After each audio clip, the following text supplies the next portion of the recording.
In this video, we are going to begin examining corruption issues in the water and sanitation sector. We'll start by looking at the question of where corruption is happening. This slide is not about corruption. It shows where innovation is happening around the world's cities. The blue spikes are IT employment. The orange spikes show the number of patents. And the black spikes show the amount of venture capital. Now look at the Transparency International map of the extent of corruption. The dark red color indicates where corruption is worse. Now look again at the global map of sanitation coverage that you've already seen. Comparing these three maps, you can see that innovation is occurring in cities where corruption and water and sanitation are not problems. Conversely, there is a strong overlap between countries with high corruption and low coverage. This means that if you want to work on problems of water and sanitation in developing countries, you're going to be working in places where corruption is a big problem.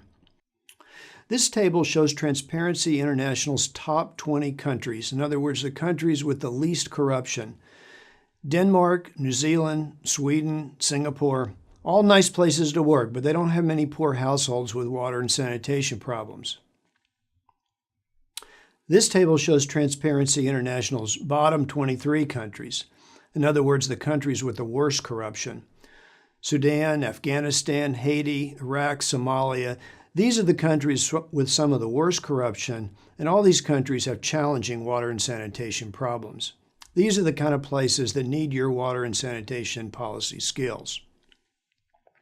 Here's a 2x2 table that presents a simple topology of the skill and knowledge level of donors and government officials. For several years, I've asked my students in my water policy course which of the four cases best describe status quo conditions in low-income countries with serious water and sanitation problems. Which case would you pick?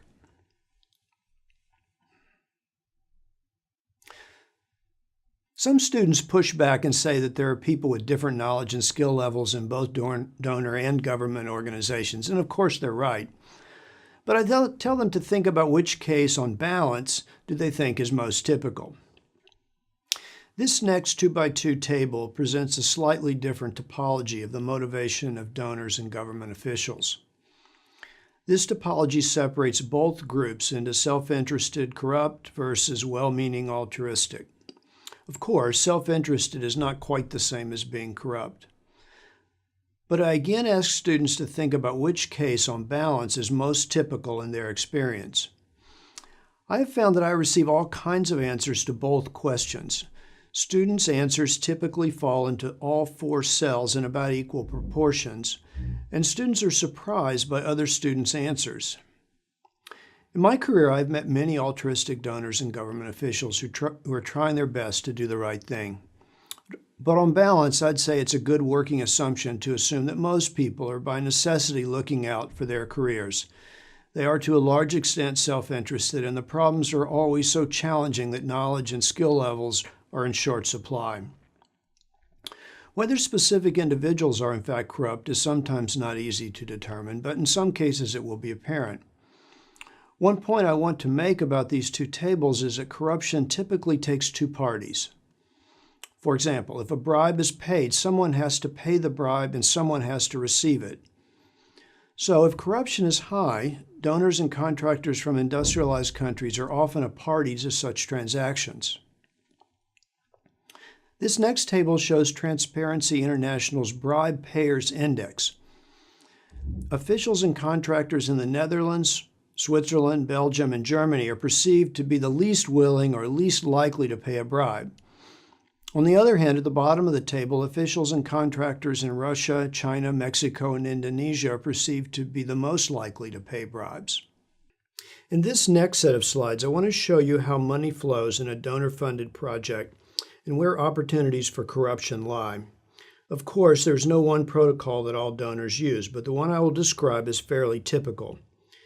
Suppose the international donor wanted to get involved in the water and sanitation sector and support the construction of a new rural water supply program in a developing country. This figure shows 5 main stakeholders: the donor, the Ministry of Water Resources or national government, the Ministry of Finance may get involved, the villages, foreign consultants, and local consultants. The first step is for representatives of the donor to make a pre-planning mission to the country and discuss sector issues with the various ministries. The team might make a quick trip to the villages to see local water and sanitation conditions. In the second step, after considerable discussions and agreement to undertake a project, the Ministry of Water Resources issues a request for proposals to undertake a large planning study or perhaps a construction effort. The foreign consultants get the RFP. Step 3. The foreign consultants team up with a team of local consultants to prepare a joint bid. They submit proposals to the Ministry of Water Resources. In Step 4, the ministry and the international donor evaluate the bids and select their preferred consulting team. At this step, local consultants might attempt to influence the selection process at the Ministry of Water Resources. In Step 5, officials in the ministry and the top-ranked consulting firm attempt to negotiate a contract. Here, officials in the ministry may attempt to solicit a bribe from the contractor or the consultant in order to successfully conclude the negotiations. In Step 6, the local consultants, in collaboration with the foreign consultants, conduct the study or they build the project. In Step 7, the consultants submit an invoice or a series of invoices to the ministry for approval. The consultants may pay a bribe to the ministry to accept an inflated invoice or an invoice that includes substandard materials. In Step 8, the ministry reviews, approves, and passes the invoice on to the donor for payment. And in Step 9, the donor reviews the invoice and disperses funds to the foreign consultant. Here, a representative of the donor may solicit favors from the consultant to expedite payment. When we look at all 9 steps and think about the opportunities for corruption, we can see that there are possibilities everywhere. Officials at the ministry can solicit bribes from the consultants. The consultants can bribe officials in the ministry to increase their profits. And donor representatives can solicit favors from foreign contractors. This picture of the flow of donor funds is not unique to the water and sanitation sector. So we need to ask if corruption in the water and sanitation sector is any different than in other sectors. I think there are 6 reasons why corruption is especially a problem in the water and sanitation sector. The first reason is that the construction of piped water and sewer networks is so capital intensive.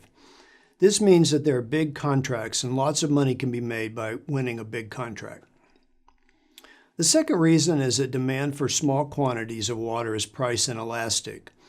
This means that if someone can gain monopoly control over the capital assets of supply systems, it is possible to charge prices far above costs. The third reason is that water and sanitation networks are complex and hidden underground. This means that a supplier can run down the quality of the capital assets without others, for example, a regulator, having a clear understanding of what is happening. The fourth reason is that there is a lack of transparency in billing and pricing. It is not difficult for service providers to send their customers water bills that are difficult to understand and unrelated to actual water use or even unrelated to the official water tariff. Most customers cannot discern such billing discrepancies. The fifth reason is lack of market discipline. Water vendors may face market discipline, but public water utilities rarely do. Inefficiencies in production may be introduced by corrupt practices in employment and contracting. But such inefficiencies do not put much pressure on public water utilities to reform. Finally, the sixth reason is that there are many donors and NGOs working in the sector. This means that if one donor objects to a corrupt practice of a government, the government can often find the funds requested from another donor, again reducing pressure to reform corrupt practices. There's an interesting academic literature on the effects of corruption in the water sector. I'll mention a couple of papers you might like to read. In an econometric study of African water utilities, Antonio Eustache found that corruption is negatively correlated with technical efficiency in African water utilities. This means that as corruption goes up, technical efficiency goes down.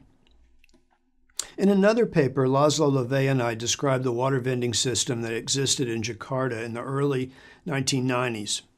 In this paper, we showed that a water supply system based on limited numbers of public taps, relatively few house connections, and water vendors can generate substantial monopoly rents. These rents can be appropriated by either public or private stakeholders, or in the case of Jakarta, by both. To wrap up, we often assume that water infrastructure will be designed to maximize public benefits, but this may not be the case. If it is designed to maximize private gains, the infrastructure may look very different by design. Thanks for listening to this video. In the next video, we will look at a detailed description of corruption in the water and sanitation sector in South Asia.